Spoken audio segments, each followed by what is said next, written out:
Social media open చేస్తే చాలు ఒకటే లొల్లి, ఒకటి కాదు రెండు కాదు, వేల సంఖ్యలో అలేఖ్య చిట్టి పికిల్స్ ముగ్గురు అమ్మాయిలను ట్రోల్ చేస్తూ పోస్టులు పెడుతున్నారు.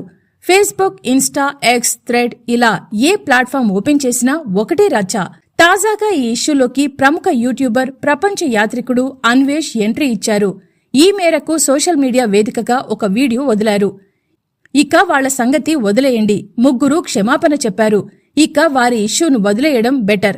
దేశంలో చాలా సమస్యలు ఉన్నాయి.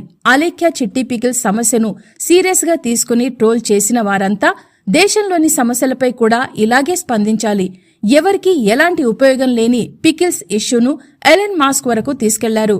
దేశంలోని సమస్యలపై కూడా ఇలాగే స్పందిస్తే బాగుంటుందని నెటిజన్లకు సూచించారు. మరోవైపు అలేఖ్య అక్క సుమ, చెల్లెలు రమ్య కంచర్ల సోషల్ మీడియాలో ముందుకొచ్చి సారీ చెప్పారు. ఎందుకు తిట్టాల్సి వచ్చిందో చెప్తూ సంజాయిషీ ఇచ్చారు. మరోసారి ఇలాంటి తప్పు రిపీట్ కాదని హామీ ఇచ్చారు. అయితే పికిల్స్ రేట్ ఇంతెందుకు పెట్టారు అని ఓ యువకుడు అడిగినందుకు అలేఖ్య అనే అమ్మాయి అసభ్యకరమైన పదజాలం ఉపయోగిస్తూ బండబూతులు తిట్టింది. దీంతో ఘోరంగా హర్ట్ అయిన ఆ నెటిజన్ అలేఖ్య ఆడియోని సోషల్ మీడియాలో పోస్ట్ చేశాడు. దీంతో అప్పటి వరకు బాగా సాగుతున్న పచ్చళ్ల వ్యాపారం ఒక్కసారిగా మూతపడింది. చివరకు సారీ చెప్పాల్సి వచ్చింది.